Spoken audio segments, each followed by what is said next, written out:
आज की बातचीत है मुख्यतः सुप्रीम कोर्ट में क्या हो रहा है। और जो सुप्रीम कोर्ट में हो रहा है वो चिंता की बात है। हर भारतीय को उसके बारे में चिंता होनी चाहिए। चिंता की बात क्या है?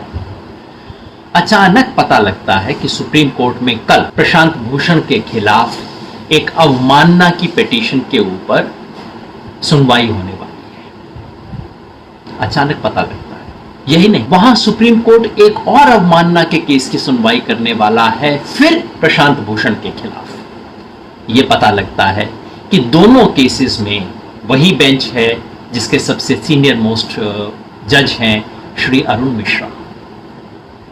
इसका महत्व क्या है?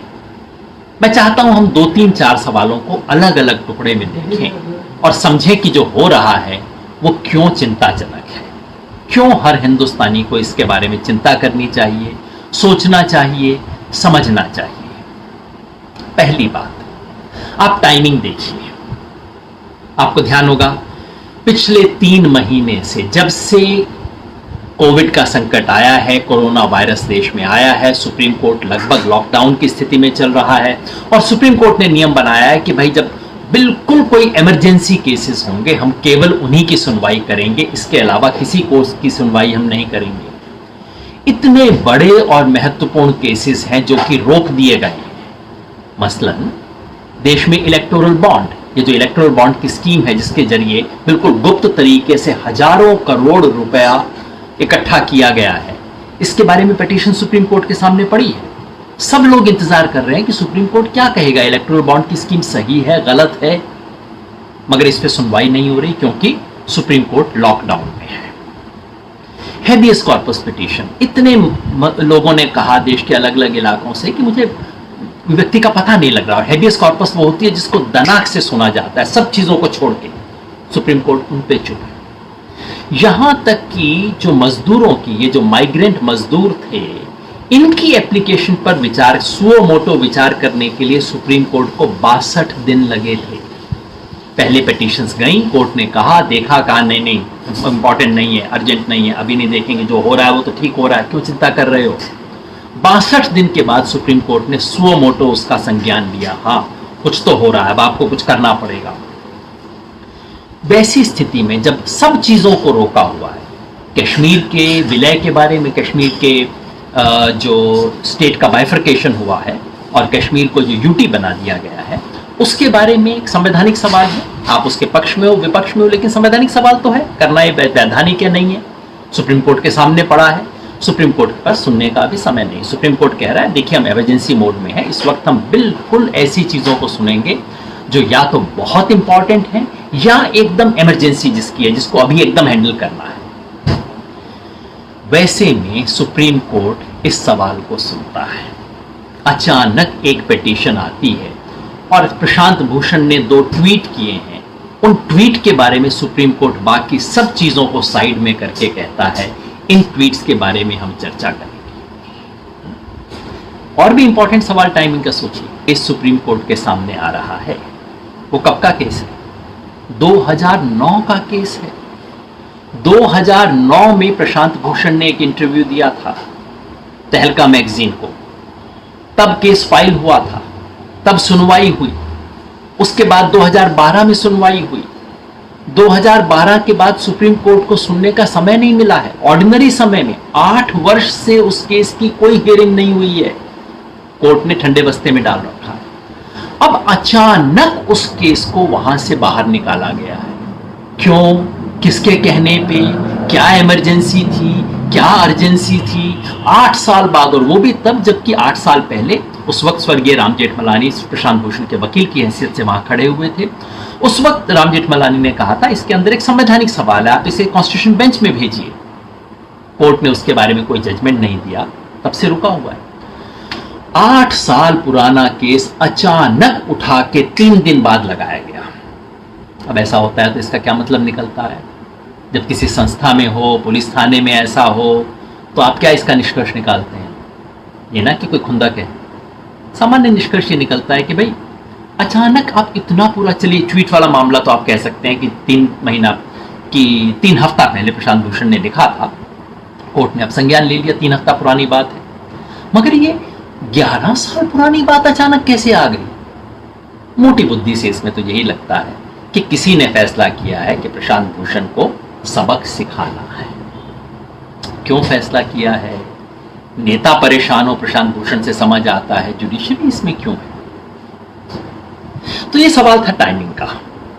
अब दूसरी मैं बात आपको बताना चाहता हूं, किस पिटीशन पर सुप्रीम कोर्ट ने ये संज्ञान लिया है। मैंने कहा ना, सुप्रीम कोर्ट ने संज्ञान लिया। सुओ मोटो का मतलब होता है कोर्ट अपने आप से, कोर्ट के लिए जरूरी नहीं है कि वो किसी पिटीशन का इंतजार करे। अगर कोई मामला बहुत बड़ा है तो कोर्ट कह सकता है कि हम अपने आप स्वतः संज्ञान लेते हैं। सुओ मोटो मतलब स्वतः संज्ञान, हमने देखा, हम संज्ञान लेते हैं।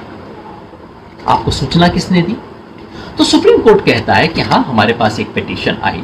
कब आई? 9 जुलाई को आई। उस पिटीशन के आधार पर हमने स्वतः संज्ञान लिया। ये है पिटीशन, ये 8-9 पेज की पिटीशन है। ये एक गुना के लॉयर साहब हैं, उन्होंने ये पिटीशन जारी की है। माहेश्वरी साहब नाम है उनका, जिन्होंने महक माहेश्वरी जी वकील हैं गुना में। और वो स्वयं कहते हैं कि वो सुब्रमण्यम स्वामी के चेले हैं। मैं नहीं कहता, वो स्वयं कहते हैं। और वो भारतीय जनता पार्टी के पक्ष में कई चीज़ों के अंदर इन्वॉल्व रहे हैं। बिल्कुल अधिकार है, जब मेरा अधिकार है विरोध करने का, उनका अधिकार है भारतीय जनता पार्टी के पक्ष में बोलने का, कोई दिक्कत नहीं है। अब ये उनकी पिटीशन है। वक्त होता तो मैं आपको पूरी पिटीशन पढ़ के सुनाता और इसकी अंग्रेजी भी आपको पढ़ के सुनाता। आप चाहें तो कुछ 2-4 आपको हिस्से, मतलब इस पिटीशन में प्रशांत भूषण को हर कहा गया है, यानी कि महिला।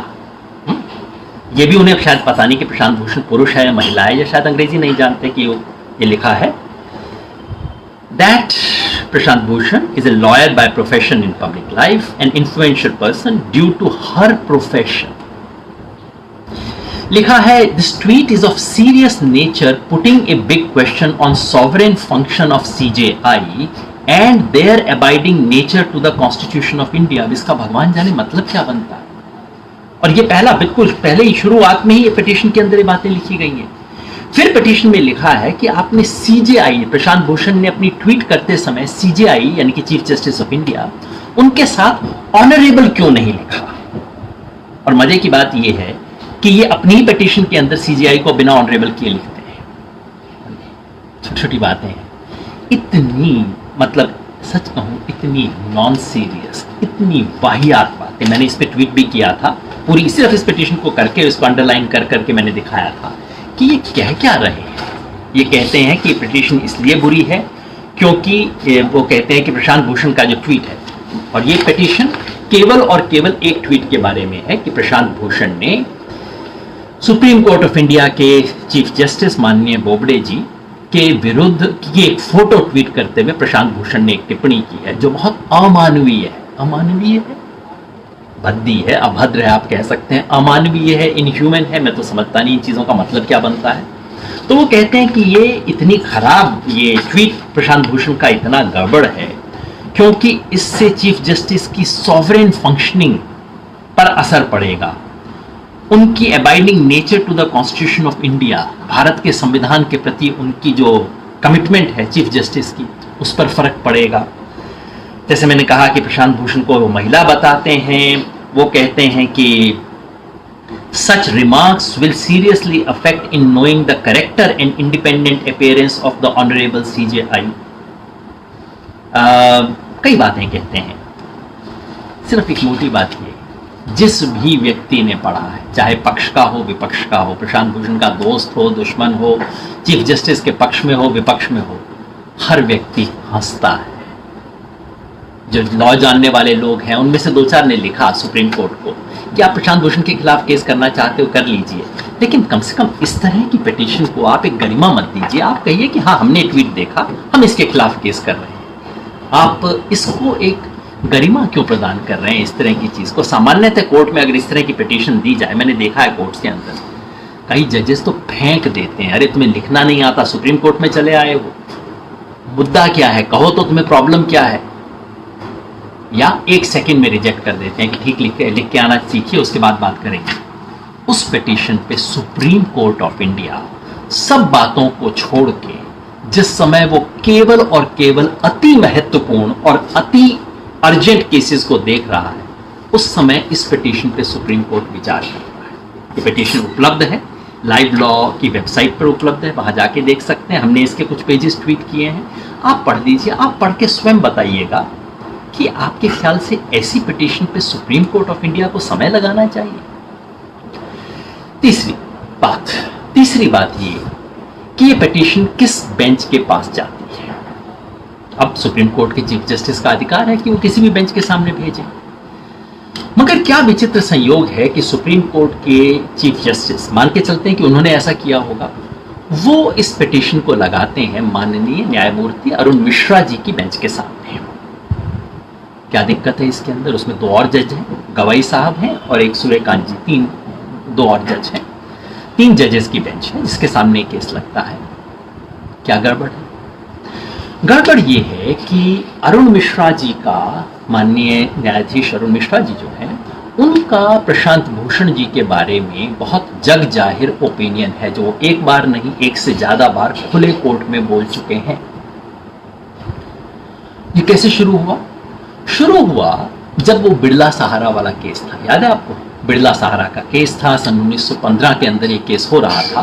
केस सुप्रीम कोर्ट में आया था। उस समय चीफ जस्टिस थे खेहर साहब।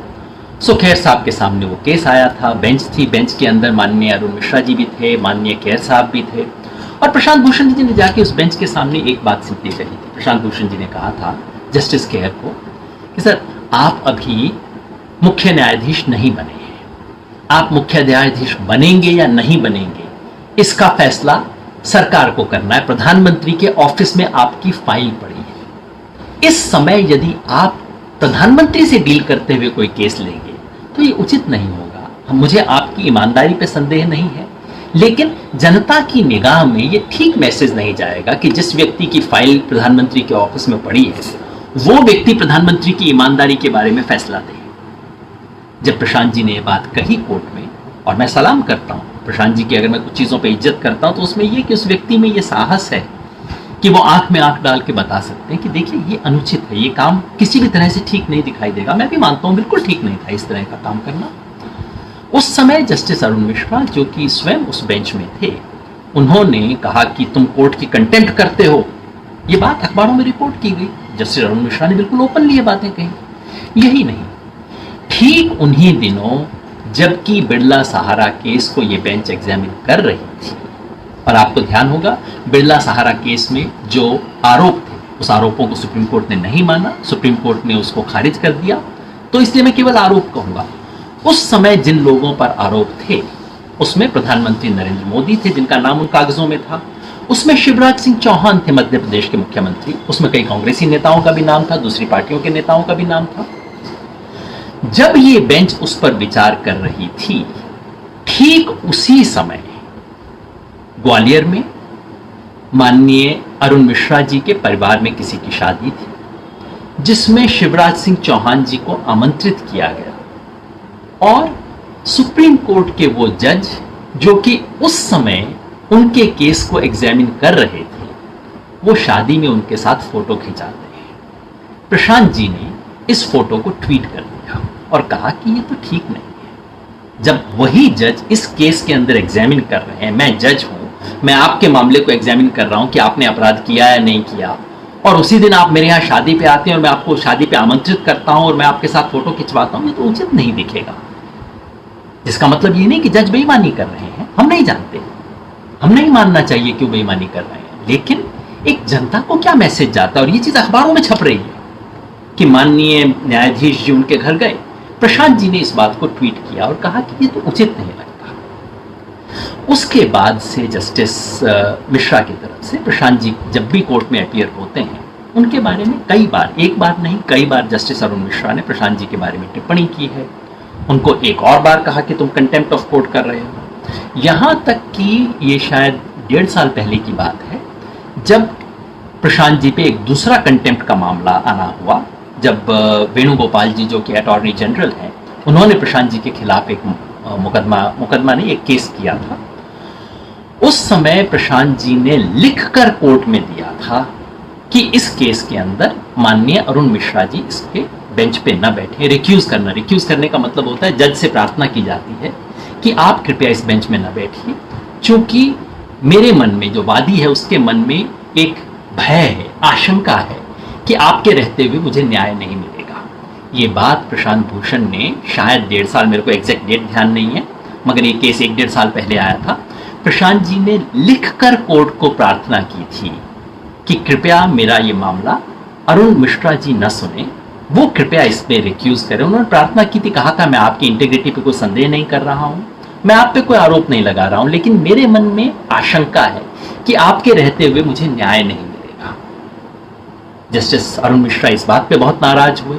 उन्होंने कहा, ये तुम कंटेम्प्ट ऑफ कोर्ट कर रहे हो, मैं इसके बारे में तुमसे पूछूंगा। मैं अभी कुछ जज नहीं कर रहा, मैं नहीं कह रहा प्रशांत भूषण सही है, मैं नहीं कह रहा जस्टिस अरुण मिश्रा गलत है, मैं केवल ये कह रहा हूं कि जस्टिस अरुण मिश्रा की एक हिस्ट्री रही है प्रशांत भूषण जी के साथ। उन्होंने इस तरह के रिमार्क्स पास किए हैं। ऐसे में आप ही बताइए, अगर ये केस सुप्रीम कोर्ट में 32 जज हैं, प्रशांत भूषण के खिलाफ एक शिकायत आती है, ले देकर ढूंढ कर केवल और केवल जस्टिस मिश्रा की बेंच में दिया जाएगा। उसमें 2 और जज हैं जिनके बारे में मैं कोई टिप्पणी नहीं कर सकता, करनी चाहिए नहीं, लेकिन सीनियर मोस्ट जज तो मिश्रा जी हैं। उन 32 जज में क्या केवल और केवल अरुण मिश्रा जी ही मिले जो कि इस केस पे निर्णय देंगे, जबकि वादी प्रशांत भूषण लिख के रिक्वेस्ट 2 साल पहले कर चुका है, कृपया मुझे इनके कोर्ट में मत भेजिए, क्योंकि मेरे को आशंका सच हो सकती है, आशंका बिल्कुल झूठ हो सकती है, लेकिन आशंका तो है ना। क्यों गया? सिर्फ वही केस नहीं, ये ट्वीट वाला केस ही नहीं गया, वो 8 साल पुराना केस, यानी कि 11 साल पुराना केस जिसकी 8 साल से सुनवाई नहीं हुई है, उसकी फाइल को झाड़ के कहीं से निकाला गया और वो केस भी जस्टिस अरुण मिश्रा को दिया गया। जस्टिस अरुण मिश्रा अभी 1.5 महीने में रिटायर होने वाले हैं। कहीं अजीब नहीं लगता? अचानक प्रशांत भूषण के खिलाफ 2 मामले होते हैं, दोनों एक ही बेंच को दिए जाते हैं।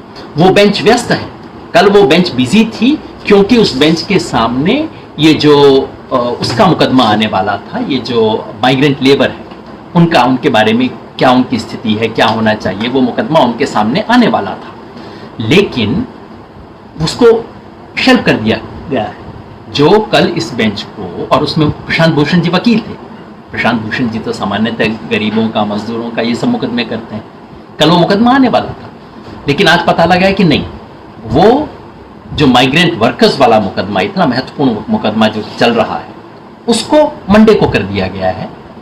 ये प्रायोरिटी है। 8 साल पुराना मुकदमा निकालकर ठीक उसी बेंच को दिया गया है जिसके मुख्य न्यायाधीश, जिसके सबसे सीनियर जज के बारे में प्रशांत भूषण पब्लिक में टिप्पणी कर चुके हैं, जिसके बारे में लिख के बोल चुके हैं। हो सकता है प्रशांत भूषण का कहना बिल्कुल गलत हो, आप मान लीजिए एक क्षण के लिए कि प्रशांत भूषण का संदेह एकदम झूठा है, जस्टिस अरुण मिश्रा के मन में कोई पूर्वाग्रह नहीं है, उनके मन में कोई खुंदक नहीं है, वो केवल न्याय और न्याय करेंगे। लेकिन बार बार कोर्ट क्या कहता है, दुनिया भर में न्याय का क्या असूल है? न्याय सिर्फ होना नहीं चाहिए, दिखना भी चाहिए कि न्याय हो रहा है। Justice should be seen to be done. अगर इस बात को देखें, अगर माननीय बोबडे जी को ये देखना हो कि ठीक है, मुझे इस मुकदमे पे न्याय करवाना है, जस्टिस सिर्फ होना ही नहीं चाहिए, पूरी दुनिया को दिखे कि जस्टिस हुआ है, क्या ऐसे में वो इस बेंच को देना चाहते? इसके बारे में सवाल उठे हैं, अभी तक इन सवालों का कोई जवाब नहीं मिला है। चौथी बात कि ये ट्वीट थे क्या जिसके बारे में, और वो जो पहले प्रशांत जी ने कहा है उसके बारे में क्या था? ये जो ट्वीट, जो कि इस पिटीशन के अंदर केवल एक ही ट्वीट का जिक्र हुआ है, लेकिन जो कोर्ट की बेंच है उसने 2 चीजों का जिक्र किया है।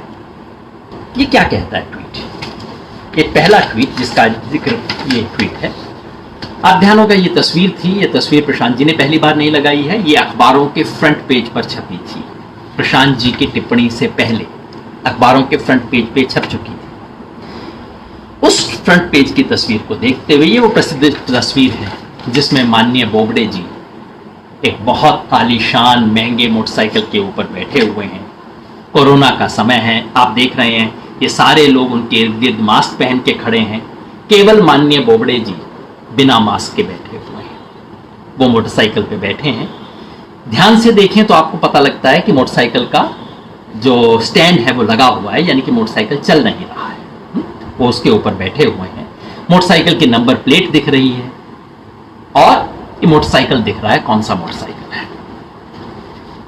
जानने वालों ने तुरंत इस नंबर प्लेट से चेक कर लिया कि ये किसका मोटरसाइकिल था। पता लगा वहां भारतीय जनता पार्टी के एक नेता हैं, उनके बेटे का मोटरसाइकिल था। इसके बारे में कोई इंकार नहीं है। तो प्रशांत जी का ट्वीट कहता है, CJI राइड्स ए 50 लाख मोटरसाइकिल। 50 लाख रुपए की मोटरसाइकिल है। ये बड़ा लग्जरी वाले होते हैं ना, आमतौर पे मोटरसाइकिल 10-20 हज़ार के मिल जाते हैं, 50 हज़ार के मिल जाते हैं। मैं तो करता भी नहीं, मुझे पता नहीं। 50 लाख का ये मोटरसाइकिल है। जस्टिस बोबडे को मोटरसाइकिल मोटर बाइकिंग के अंदर इंटरेस्ट है, रुचि है, ये उनकी हॉबी है, पुरानी हॉबी है, कोई नई चीज़ नहीं है। तो प्रशांत जी कहते हैं, CJI rides A 50 lakh motorcycle belonging to a BJP leader at Raj Bhavan Nagpur without a mask or helmet at a time when he keeps the SC Supreme Court in lockdown mode, denying citizens their fundamental right to access justice। ये बात प्रशांत भूषण ने लिखी। अब आप मुझे बताइए इसमें क्या गलत है। अवमानना वगैरह तो बहुत दूर की बात है, इसमें क्या गलत है? क्या वो CJI नहीं है? क्या बोबडे जी का तस्वीर नहीं है? क्या मोटरसाइकिल 50 लाख की नहीं है? हर कोई मानता है। क्या वो बीजेपी की लीडर की नहीं है? वो भी इंकार नहीं करते। किसी ने इन तथ्यों से इंकार नहीं किया है। माननीय न्यायाधीश ने जिस दूसरे लोगों के थ्रू कुछ खबरें लगवाई हैं, उसमें भी इन तथ्यों से कोई इंकार नहीं है। राजभवन नागपुर में थे या नहीं थे, कोई इंकार नहीं है। मास्क पहना हुआ है या नहीं पहना हुआ, सारा साफ दिख रहा है। बाकी सब ने मास्क पहना हुआ है, उन्होंने नहीं पहना हुआ। और वो तब जबकि सुप्रीम कोर्ट पूरे देश को कह रहा है कि आपको मास्क पहन के चलना चाहिए, नहीं तो फाइन होना चाहिए आप लोगों पे। उन्होंने हेलमेट पहना है नहीं, हालांकि ये बात गलत है ट्वीट के अंदर। अगर मुझे कहना हो प्रशांत जी के ट्वीट में क्या गलती है, ये एक गलती है, क्योंकि अगर मोटरसाइकिल स्टैंड पे लगा हुआ है तो फिर आपको हेलमेट पहनने की कोई जरूरत नहीं है। हेलमेट पहनने की जरूरत तब है जब मोटरसाइकिल चला रहे हैं। ये मैं समझता हूँ ये एक मिस्टेकन स्टेटमेंट है। लेकिन क्या न्यायालय की अवमानना है? क्या इससे देश में मुख्य न्यायाधीश का कद कम होता है ये कहने से कि आपने हेलमेट क्यों नहीं लगाया जबकि मोटरसाइकिल स्टैंड पे है? बाकी सब बातें तो सच है। उस समय जबकि सुप्रीम कोर्ट लॉकडाउन में है, क्या लॉकडाउन में है कि नहीं है सुप्रीम कोर्ट? और लोगों को उनके फंडामेंटल राइट्स और जस्टिस को एक्सेस नहीं मिल रही है कि नहीं मिल रही? नहीं मिल रही। एक एक बात सच है। अगर सच कोई बात है तो उससे अवमानना कैसे हो सकती है? अगर मैं देखूं कि देश के चीफ जस्टिस बिना मास्क लिए घूम रहे हैं जबकि वो बाकी सबको कह रहे हैं, और नियम है देश में कि आप सार्वजनिक जगह पे नहीं रह सकते, और मैं कहता हूं कि चीफ जस्टिस ऐसा कर रहे हैं, इससे अवमानना कैसे हो सकती है? अवमानना तब होती है यदि मैं आपके बारे में कोई झूठ का प्रचार करूं, जानबूझकर ये जानते हुए कि झूठ है मैं इसका प्रचार करूं, इस नियत से प्रचार करूं ताकि उस संस्था की गरिमा गिरे और उसके पीछे एक षड्यंत्र हो। क्या है इसके अंदर? कुछ भी नहीं। ये तो बात मैं आज भी कह सकता हूं। हेलमेट वाली पे मैंने कहा कि वो बात सही नहीं, बाकी बातें तो सब सही है। और ये एक नहीं, सारे देश के अखबारों में एक खबर छपी। प्रशांत जी जैसे लोगों ने खुल के बोला कि कम से कम 500 लोग ऐसे होंगे जिन्होंने इस पर टिप्पणी की है। खाली प्रशांत भूषण क्यों? अखबार वालों ने टिप्पणी की, जर्नलिस्ट लोगों ने टिप्पणी की, साधारण लोगों ने टिप्पणी की, राजनेताओं ने टिप्पणी की, सिर्फ प्रशांत भूषण क्यों? दूसरी ट्वीट जो उसके 2 दिन पहले की थी, वो ट्वीट क्या कहती है? When historians in future look back at the last 6 years to see how democracy has been destroyed in India, even without a formal emergency, they will particularly mark the role of the Supreme Court in this destruction, and more particularly the role of the last 4 CJIs। ये बात प्रशांत जी कहते हैं। इसमें क्या गलत है? आप सहमत हो, असहमत हो, मैं तो पूरी तरह सहमत हूं। और उसमें सुप्रीम कोर्ट की भूमिका अच्छी नहीं रही है, कई चीजों में शर्मनाक रही है। जैसे इमरजेंसी में सुप्रीम कोर्ट ने घुटने टेक दिए थे। बाद में 1-2 जजेस ने खुद ईमानदारी से माना था कि हम डर गए थे उन दिनों, क्या करें। जिस तरह से इमरजेंसी में इंदिरा गांधी के सामने सुप्रीम कोर्ट ने घुटने टेक दिए थे, आप देखें तो आज इस देश के सुप्रीम कोर्ट का रिकॉर्ड बहुत अच्छा नहीं है। ये भी इस टिप्पणी करने लायक बात है। और प्रशांत भूषण कहते हैं कि जब देश में लोकतंत्र का गला घोंटा जा रहा है तब लोग किसको देखेंगे? सुप्रीम कोर्ट को देखेंगे ना, क्योंकि सुप्रीम कोर्ट का काम है संविधान को बचाना।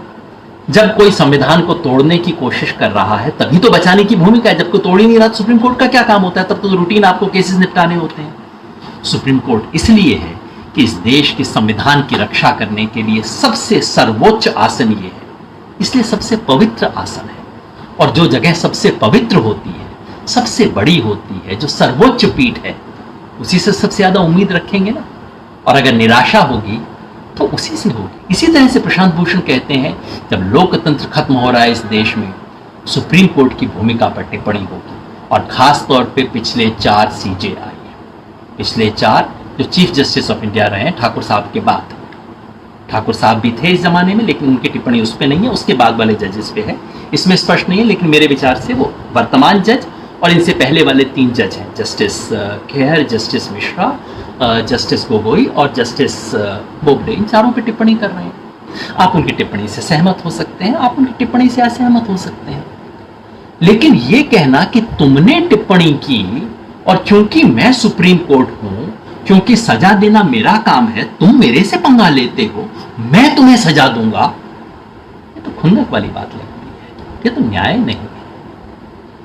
संस्थाएं खुंदक नहीं ले सकती, संस्थाएं गुस्सा नहीं, व्यक्ति गुस्सा हो सकते हैं, मुझे गुस्सा आ गया, तुमने मेरे पे टिप्पणी की, तुम्हारी ये हिमाकत, ठीक है, लड़ लीजिए, सब कुछ कर लीजिए, लेकिन अगर मैं न्यायमूर्ति हूं तो मैं गुस्सा नहीं हो सकता। शुक्र है कि इस देश में प्रशांत भूषण जैसे लोग हैं जो कह रहे हैं, और अकेले नहीं, सैकड़ों लोगों ने इसके बारे में जिक्र किया है।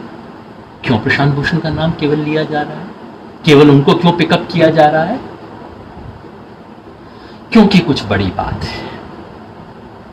और ये आखिरी बात मैं जोड़ना चाहता हूं, ये सब मिला के एक सामान्य मामला नहीं लगता है। एक बिल्कुल हल्की सी पिटीशन जिसका कोई मतलब नहीं है, उस पिटीशन के आधार पे अचानक सुओ मोटो संज्ञान लेके 2 दिन के अंदर हियरिंग करना, 8 साल पुराने केस को किसी फाइल से पता नहीं किस तहखाने से निकाला होगा, निकाल के एकदम करना, एकदम उसी बेंच को देना जिसके बारे में प्रशांत भूषण शिकायत कर चुके हैं। क्यों? दिक्कत क्या है? ये प्रशांत भूषण है क्या? कौन इससे खुंदक में है? कोई ना कोई तो परेशान है। मैं नहीं मानता कि जज साहब परेशान होंगे, कम से कम मानना चाहता नहीं। न्यायमूर्ति पंच परमेश्वर है और पंच परमेश्वर के आगे सर झुकाना चाहिए। पिछले कुछ समय से जो सुप्रीम कोर्ट में हो रहा है वो पंच परमेश्वर वाला मामला नहीं लग रहा है, कहीं कुछ है। जो डर है लोगों के वो मैं आपके सामने रख रहा हूं। वो डर सही हो सकते हैं, वो डर गलत हो सकते हैं। हमें आज जानने, मानने, पता करने का कोई तरीका नहीं है कि वो आशंका सही है या गलत है।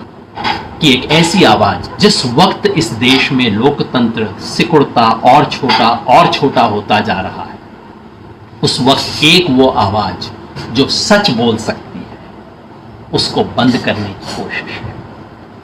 और कहीं ना कहीं ये केस उसका एक माध्यम बन सकता है।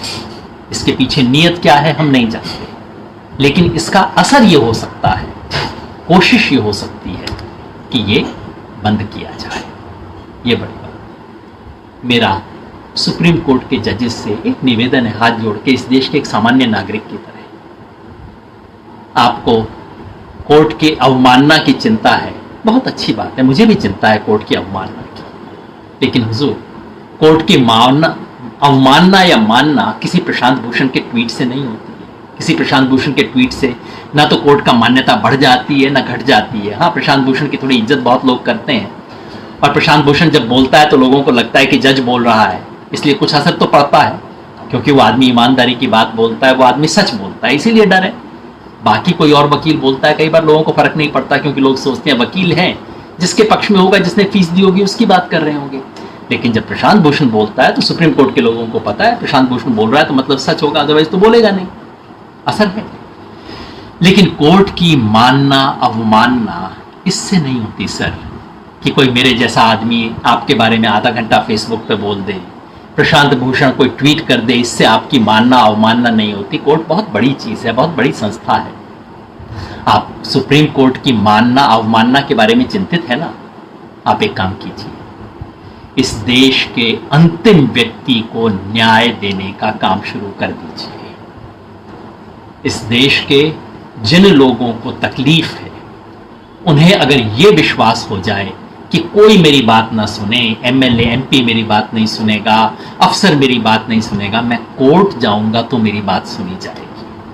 अगर सुप्रीम कोर्ट में कहीं मेरी बात पहुंच गई, वहां न्याय जरूर होगा। जिस दिन आप ये विश्वास जगा देंगे ना देश में, उस दिन कोई प्रशांत भूषण आपकी अवमानना नहीं कर सकता, कोई योगेंद्र यादव के बोलने के लोग एक पैसा परवाह नहीं करेंगे, क्योंकि लोगों को लगेगा कि अरे सुप्रीम कोर्ट में जब भी कोई बात जाती है वहां न्याय मिलता है। ये जो हजारों लोग, लाखों क्लाइंट आज बैठे हुए हैं पिछले 3-4 महीने से कि सुप्रीम कोर्ट खुलेगा, मेरे केस का नंबर आएगा, ये जो हजारों वकील बैठे हुए हैं खाली कि क्या करें, आप इनके लिए दरवाजे खोल दीजिए। आप इनके लिए दरवाजे खोलेंगे, कोर्ट अपनी फंक्शनिंग शुरू करेगा, और जब कोर्ट हंस के कहेगा प्रशांत भूषण आप हमारे खिलाफ बोलते हो, कोई बात नहीं, आपके मामले में हम आपको न्याय देंगे। अगर सुप्रीम कोर्ट ये दिखाता है, सारी दुनिया सोच रही होगी कि देखिए जुम्मन मियाँ और अलगू खा का तो पुराना, अलगू भाई का तो पुराना, अलगू चौधरी का पुराना दुश्मनी है, जब न्याय होगा, जब पंच बनेगा तो वो तो इसके खिलाफ फैसला देगा ही देगा। लेकिन जब वैसा नहीं होता तो लोगों को लगता है पंच परमेश्वर। अगर सुप्रीम कोर्ट वैसा कर दे, सोचिए कितनी बड़ी बात हो जाएगी। अगर सुप्रीम कोर्ट ये दिखा सके कि प्रशांत भूषण हमारे खिलाफ कुछ भी करते रहे, हम खुंदक में जवाब नहीं देते, हम न्याय करेंगे, ऐसा न्याय करेंगे जो दिखेगा कि न्याय हो, केवल होगा नहीं, दिखेगा भी कि न्याय हो। क्या वो होगा?